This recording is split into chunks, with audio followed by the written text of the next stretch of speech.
Seja muito bem-vindo, muito bem-vinda a mais um encontro dessa nossa série Cristianismo Radical. Nós estamos estudando alguns conceitos da vida cristã, contidos na Bíblia, que estão na raiz do cristianismo e que, por isso, são essenciais, são primordiais para que a gente possa ter um cristianismo saudável. Eu quero desejar as boas-vindas para você que está aí nos assistindo e que está acompanhando essa série já desde o último sábado, ou para você que chegou pela primeira vez hoje, seja bem-vindo e eu espero que você conheça mais a respeito de Deus e da sua palavra agora.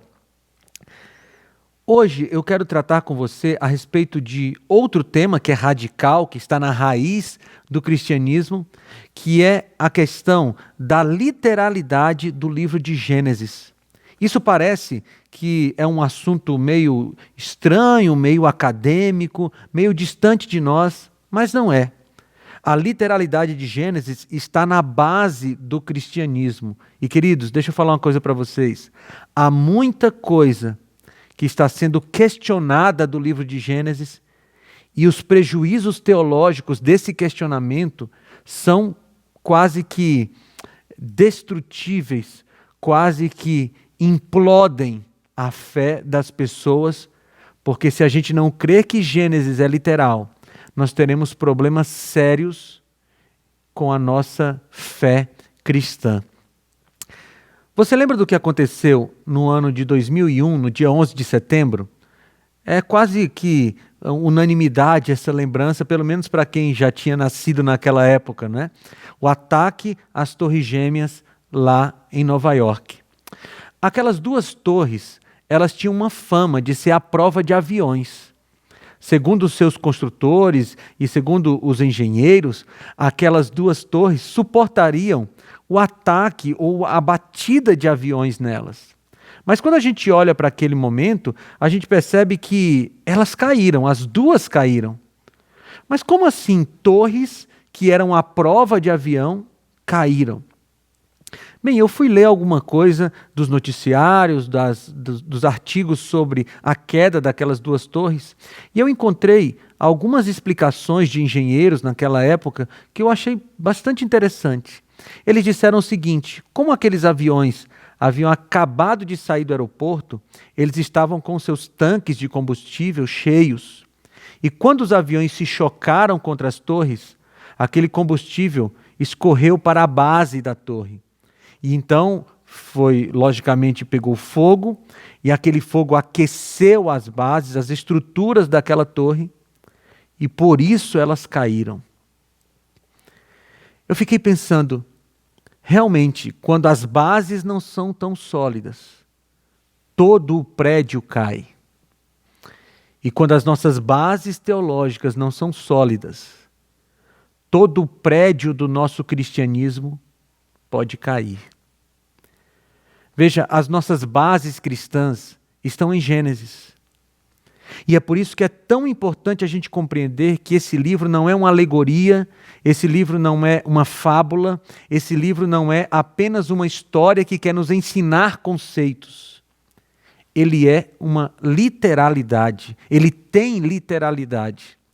E veja, você pode estar pensando aí, não, pastor, mas a literalidade de Gênesis é questionada apenas fora dos ambientes cristãos. Bem, eu até gostaria que fosse assim, mas não é.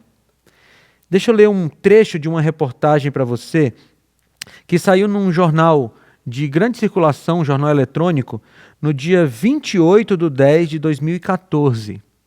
E a matéria, o título da matéria é Big Bang e Teoria da Evolução não contradizem o cristianismo, diz Papa. E olha um trecho aqui dessa reportagem. O Papa Francisco afirmou nesta segunda-feira, dia 27, durante discurso na Pontifícia Academia de Ciências, que a teoria da evolução e o Big Bang são reais, e criticou a interpretação das pessoas que leem o Gênesis, livro da Bíblia, achando que Deus tem agido como um mago, como uma varinha mágica capaz de criar todas as coisas. Aí continua a reportagem. Ele criticou que quando as pessoas leem o livro de Gênesis sobre como foi a origem do mundo, pensam que Deus tenha agido como um mago. Mas não é assim, explica o líder religioso. Você percebeu? É um grande líder do cristianismo dizendo que Gênesis não é literal e que a criação não aconteceu conforme está escrito lá em Gênesis capítulo 1 e Gênesis capítulo 2. Veja, isso é muito sério.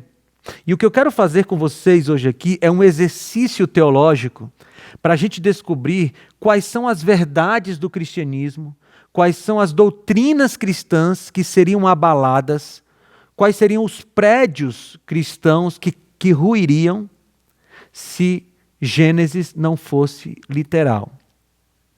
Eu quero convidar você a abrir sua Bíblia. Fique com a sua Bíblia aberta em Gênesis aí, porque nós vamos ver algumas verdades que seriam implodidas, seriam levadas ao chão, se Gênesis não fosse literal. Abra sua Bíblia em Gênesis no capítulo 1, por favor. Gênesis capítulo 1, e a primeira verdade que cairia por terra está no primeiro versículo. Gênesis capítulo 1, versículo 1 diz: No princípio criou Deus os céus e a terra. A primeira verdade que iria por terra, se Gênesis não fosse literal, seria a própria verdade da criação. E veja, nós temos, mesmo nos círculos cristãos, muitas pessoas aderindo ao evolucionismo. Existe, inclusive, uma alternativa aí para cristãos que não querem deixar de ser cristãos, mas que não acreditam mais em Gênesis. Existe uma alternativa chamada de evolucionismo teísta. Já ouviu falar sobre isso? O evolucionismo teísta é um conceito de que Deus criou através do processo evolutivo. E que cada dia de Gênesis capítulo 1 seria uma era geológica. Veja que isso é um absurdo do ponto de vista da Bíblia. E, infelizmente, esses cristãos estão tentando dar um jeito para não deixar de ser cristãos, para não dizer que desacreditaram de Deus e, ao mesmo tempo, acreditar na teoria da evolução, no modelo evolutivo. E aí dizem, não, Deus criou sim, mas Ele criou através do processo evolutivo. Veja, se Gênesis capítulo 1 não for literal, nós perdemos essa verdade, porque não existe base para sustentá-la. Quer ver outra verdade que seria perdida se Gênesis não fosse literal? Vai para Gênesis capítulo 2 agora. Nós vamos ler do versículo 1 ao versículo 3. E assim foram concluídos os céus e a terra, e tudo que neles há. No 7º dia, Deus já havia concluído a obra que realizara. E neste dia descansou, abençoou Deus o 7º dia e o santificou, porque nele descansou de toda a obra que realizara na criação. Sabe qual é a verdade que se perderia se esse texto não fosse literal? O sábado. O sábado só tem sentido enquanto dia sagrado se existiu uma semana da criação. O sábado é o final da semana da criação, o dia que Deus criou para que nós celebrássemos o seu nome como Criador e mantenedor de tudo. Agora, se a Bíblia, se o Gênesis não é literal, nós não temos base para defender a observância do sábado. E eu acho interessante que existem algumas pessoas que já não creem na literalidade de Gênesis e continuam guardando o sábado. Não tem lógica nisso, porque o sábado só tem validade, o sábado só tem base se Gênesis capítulo 2 for literal. Se Deus tiver criado tudo em 6 dias e descansado no 7º. Você viu? Já são 2 verdades fundamentais do cristianismo que são perdidas se Gênesis não for literal. Mas não para por aí. Eu quero te convidar para ler agora Gênesis capítulo 2, versículo 18. Olha o que diz aqui. Então o Senhor Deus declarou: não é bom que o homem esteja só. Farei para ele alguém que o auxilie e lhe corresponda. E aí continua aqui falando da criação de Eva. Sabe qual é outra verdade do cristianismo que nós perderíamos se Gênesis não fosse literal? Nós perderíamos toda a base para a família monogâmica e heterossexual, conforme a Bíblia apresenta. Nós teríamos um problema muito sério para defender essa doutrina bíblica da família tal qual a Bíblia descreve, porque a base dessa família, o texto que dá toda sustentação para essa doutrina, está em Gênesis capítulo 2. Mas se Gênesis não é literal, nós não temos como defender a família tal qual a Bíblia apresenta ao longo de todo o seu texto. Mas não para por aí. Você quer ver outro fundamento do cristianismo que seria perdido se Gênesis não fosse literal?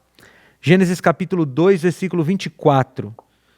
Nós estamos aí ainda no capítulo 2 de Gênesis, o versículo 24 diz assim: por essa razão o homem deixará pai e mãe e se unirá à sua mulher, e eles se tornarão uma só carne. Esse aqui é o relato do primeiro casamento. Deus estava estabelecendo as bases do matrimônio. E Moisés descreve aqui o homem deixando pai e mãe e se unindo à sua mulher, que também deixou pai e mãe, e os dois se tornando uma só carne, casando-se. Agora, se esse texto não é literal, nós não temos como defender a vida sexual ativa após o casamento, porque o que está dizendo aqui é que eles se tornaram uma só carne após a união que Deus fez deles. Essa expressão uma só carne é uma expressão que diz respeito diretamente à vida sexual, ao ato sexual. Ou seja, a Bíblia apresenta que a vida sexual ativa deve começar depois do casamento. E embora essa seja uma verdade em todo o texto bíblico, e nós encontremos isso muito forte lá no Novo Testamento, a base para essa teologia está em Gênesis. Ou seja, se Gênesis não for literal, nós não temos como defender a pureza dos nossos jovens. Mas, queridos, não para por aí. O estrago, se Gênesis for desliteralizado, é muito maior do que a gente imagina. Vem comigo para a Bíblia de novo, Gênesis capítulo 2, versículos 7 e 8. Diz assim: Então o Senhor Deus formou o homem do pó da terra e soprou sobre as suas narinas o fôlego de vida, e o homem se tornou um ser vivente ou uma alma vivente. Sabe qual é a doutrina que está fincada sobre esse versículo que nós acabamos de ler? É a doutrina da mortalidade da alma, ou da imortalidade condicional da alma. Nós temos muitas pessoas por aí pregando que quando a pessoa morre, sai de dentro dela uma alma inteligente que vai reencarnar, que vai para o céu, que vai para o inferno. E nós sabemos que isso não é uma doutrina bíblica, a Bíblia não ensina isso. Mas onde é que está a base, a raiz desse ensinamento de que quando uma pessoa morre, ela passa a ficar num estado de inconsciência? Onde é que está essa base? Em Gênesis capítulo 2, versículo 8, 7 e 8. Ou seja, se Gênesis não for literal, nós perdemos completamente a capacidade de dizer que quando uma pessoa morre, ela não vai nem para o céu, nem para o inferno, nem reencarna. Se Gênesis não for literal, a doutrina da mortalidade da alma cai por terra. Você percebeu como uma coisa é grave? Mas não para por aí, queridos. Nós temos mais doutrinas bíblicas que cairiam por terra se Gênesis não fosse literal. Volta lá para Gênesis capítulo 1, por favor. Nós vamos ler o versículo 1 e o versículo 26. O 1 diz assim: No princípio criou Deus os céus e a terra. Agora lê comigo o 26. Então disse Deus: Façamos o homem à nossa imagem, conforme a nossa semelhança. Domine ele sobre os peixes do mar, sobre as aves dos céus, e sobre os grandes animais da terra, e sobre todos os pequenos animais que se movem sobre a terra. Gênesis 1:1 diz: No princípio criou Deus. E a palavra Deus aqui no original, no hebraico, é Elohim. E essa terminação, im, no hebraico, é plural. É como se o primeiro verso da Bíblia estivesse dizendo: o nosso Deus é um Deus plural. Aí no versículo 26 diz: façamos o homem à nossa imagem. Ou seja, mais uma vez, Deus é apresentado como plural. Esses dois versículos, queridos, nos dão base para a doutrina da Trindade, para um Deus que é formado por 3 pessoas. Agora, se Gênesis não é literal, nós perdemos a base que nos ajuda a fundamentar a doutrina da Trindade, porque todo o restante do texto bíblico está fundamentado sobre esses versos. Mas tem mais. Está ficando assustado aí? É assustador, não é? Nós começamos a entender por que o inimigo de Deus tem trabalhado tão forte para tirar essa ideia de que Gênesis é literal. É porque, tirando essa ideia, ele abala todo o cristianismo. Abra comigo a Bíblia em Gênesis capítulo 3, versículos 6 e 7. Aí no próximo capítulo 3, 6 e 7, e diz assim: Quando a mulher viu que a árvore parecia agradável ao paladar, era atraente aos olhos e, além disso, desejável para ela obter discernimento, tomou do seu fruto, comeu e deu ao seu marido, que também comeu. Versículo 7. Os olhos dos dois se abriram e perceberam que estavam nus. Então juntaram folhas de figueira para se cobrir. Você sabe o que está descrito aqui? O relato do pecado original, do primeiro pecado cometido nesse planeta. E, querido, agora a gente começa a se aproximar do real motivo do inimigo de Deus estar trabalhando tão forte para tornar Gênesis apenas uma alegoria. Porque veja, se Gênesis não é literal, não houve esse pecado descrito aqui em Gênesis 3. E se não houve esse pecado, não existe necessidade do quê? Sim, não existe necessidade de um Salvador. E aqui a gente vai se aproximando do ponto principal dessa atitude satânica de desliteralizar Gênesis. Porque nós acabamos de ver que se não há literalidade no primeiro livro da Bíblia, não houve pecado original. E se não houve pecado original, Gênesis 3,15 também é uma grande ideia alegórica. Olha o que diz Gênesis 3,15. Porém, inimizade entre você e a mulher, entre a sua descendência e o descendente dela. Este ferirá a sua cabeça e você lhe ferirá o calcanhar. Os teólogos chamam esse verso de proto-evangelho, porque ele já estava apontando para a cruz do Calvário, onde Jesus morreria para nos salvar. Mas, queridos, percebam bem, se Gênesis não é literal, não teve pecado original, não teve promessa de um descendente e, portanto, Jesus morreu em vão. É muito clara essa vontade que o inimigo de Deus tem de tirar a literalidade de Gênesis, porque ele ataca diretamente a Deus. Olhe comigo o que está em Gênesis 3:21. O Senhor Deus fez roupas de pele e com elas vestiu Adão e sua mulher. Você percebe que aqui houve um sacrifício? 2 animais foram sacrificados para que a sua pele fosse retirada e fossem feitas roupas para aquele casal. Ora, se Gênesis não é literal, não teve sacrifício inicial e não teve uma consciência de que o inocente morreria no lugar do culpado. Se Gênesis não é literal, queridos, então a morte de Jesus é uma grande brincadeira. Porque se não houve pecado em Gênesis, qual a necessidade da cruz? Mas tem um último ponto que eu gostaria de levantar. Gênesis 3, 22 a 24. Olha o que diz. Então disse o Senhor Deus, agora o homem se tornou como um de nós, conhecedor do bem e do mal. Não se deve, pois, permitir que ele tome também do fruto da árvore da vida, e o coma, e viva para sempre. Por isso o Senhor Deus o mandou embora do jardim do Éden, para cultivar o solo do qual fora tirado.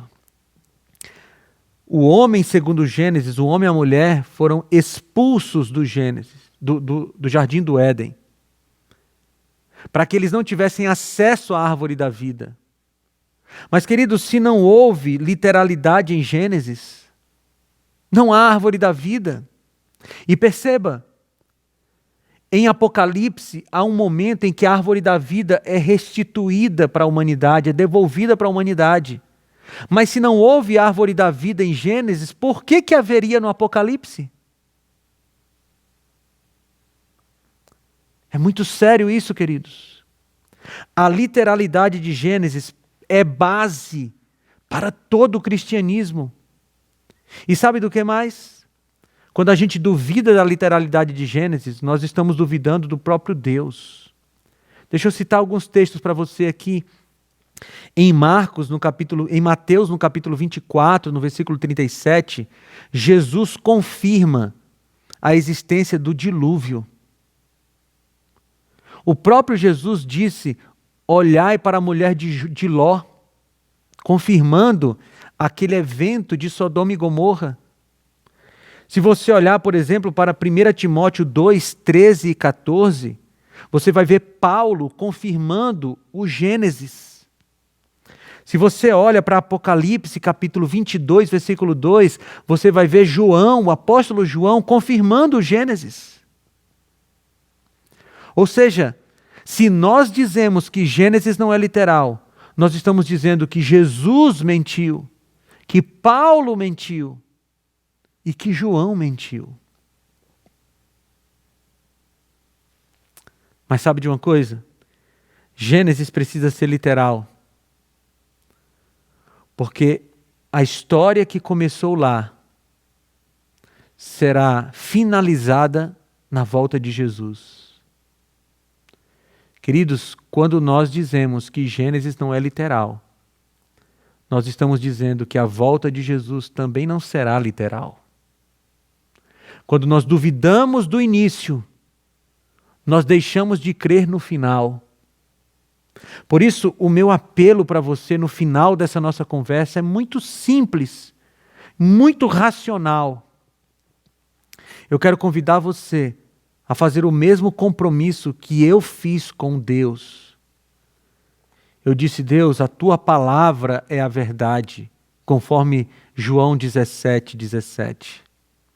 E eu creio que do primeiro versículo de Gênesis até o último versículo de Apocalipse, tudo é válido para a minha vida. E eu creio, Senhor, eu digo em oração, eu creio, Senhor, que os primeiros capítulos da Bíblia são literais. O Senhor criou tudo em 6 dias. O Senhor destruiu tudo no dilúvio. O Senhor destruiu Sodoma e Gomorra. O Senhor chamou Abraão. E todo o restante da Bíblia, que está baseado em Gênesis, também é verdade.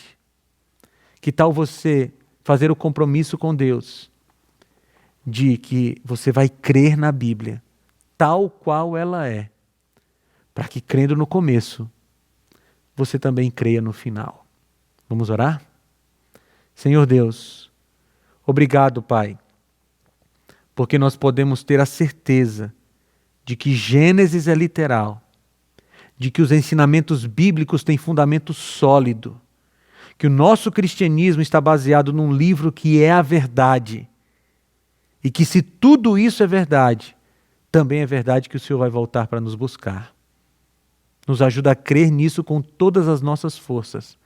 Nós te pedimos isso em nome de Jesus. Amém.